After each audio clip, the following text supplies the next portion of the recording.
Then Eliphaz from Teman answered, "Does God need our help? Even the wisest of us is not really useful to him. Does your living right benefit him? Does God all-powerful gain anything if you follow him? Why does God blame and punish you? Is it because you're worshiping him? No, it's because you sin so much. You never stop sinning. Maybe to guarantee loans you took things from people for no reason. Maybe you took a poor man's clothes to make sure he paid you back. Maybe you failed to give water or food to people who were tired or hungry. You have a lot of farmland, and people respect you. But maybe you sent widows away without giving them anything, and maybe you took advantage of orphans. That is why traps are all around you, and sudden trouble makes you afraid. That is why it is so dark you cannot see, and why a flood of water covers you. God lives in the highest part of heaven and looks down on the highest stars." But you might say, "What does God know? Can he see through the dark clouds to judge us?" Thick clouds hide us from his eyes, so we cannot see us as he walks around the edge of the sky. Job, you are walking on the old path that evil people walked on long ago. They were destroyed before it was their time to die. They were washed away by the flood. They told God, "Leave us alone," and said, "God all-powerful cannot do anything to us." And it was God who filled their houses with good things. No, I would never follow the advice of evil people. Those who do what is right are happy to see them destroyed. The innocent laugh at them and say, "Surely our enemies are destroyed, their wealth burned up in the fire." Now, Job, give yourself to God and make peace with him. Do this, and you will get many good things. Accept his teaching. Pay attention to what he says. If you return to God all-powerful, you will be restored. But remove the evil from your house. Think of your gold as nothing but dirt. Think of your finest gold as rocks from a stream. And let God all-powerful be your gold. Let him be your pile of silver. Then you will enjoy God all-powerful, and you will look up to him. When you pray, he will hear you, and you will be able to do all that you promise to him. If you decide to do something, it will be successful, and your future will be very bright. When people are brought down and you ask God to help them, he will rescue those who have been humbled. Even those who are guilty will be forgiven. They will be saved because you did what was right. Then Job answered, "I am still complaining today. I groan because God is still making me suffer. I wish I knew where to find him. I wish I knew how to go where he lives. I would present my case to him. I would make my arguments to show that I am innocent. He could give his response, and I would understand. I would listen closely to what he says. Would God use his power against me? No, he would listen to me. Since I am an honest man, he would let me tell my story. Then my judge would set me free. If I go to the east, God is not there. If I go to the west, I still don't see him. When he is working in the north, I don't see him. When he turns to the south, I still don't see him. But God knows me.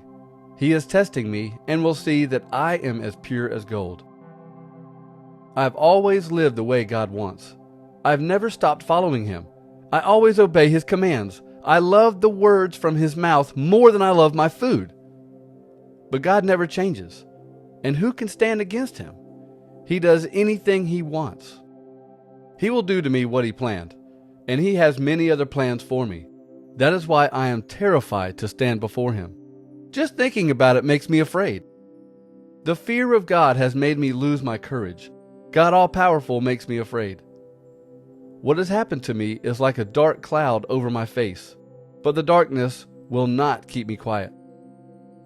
Why doesn't God all-powerful set times for judgment? And why can't his followers know when those times will be? People move property markers to get more of their neighbor's land. People steal flocks and lead them to other grasslands. They steal a donkey that belongs to an orphan. They take a widow's cow until she pays what she owes them. They force the poor to move out of their way and to get off the road. The poor are like wild donkeys that go out to the desert to find food. From morning to night they work to gather food for their children. They have to work in the fields, harvesting grain. They work for the rich, gathering grapes in their vineyards. They must sleep all night without clothes. They have no covers to protect them from the cold.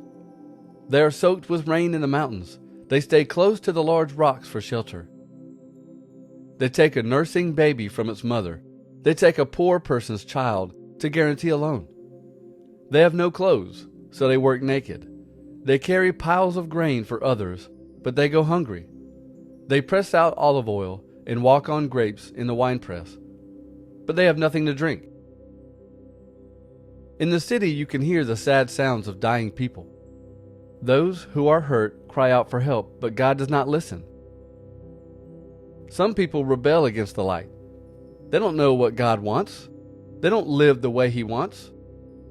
A murderer gets up at dawn and kills poor, helpless people, and at night he becomes a thief. A man who commits adultery waits for the night to come. He thinks, "No one will see me," but still he covers his face.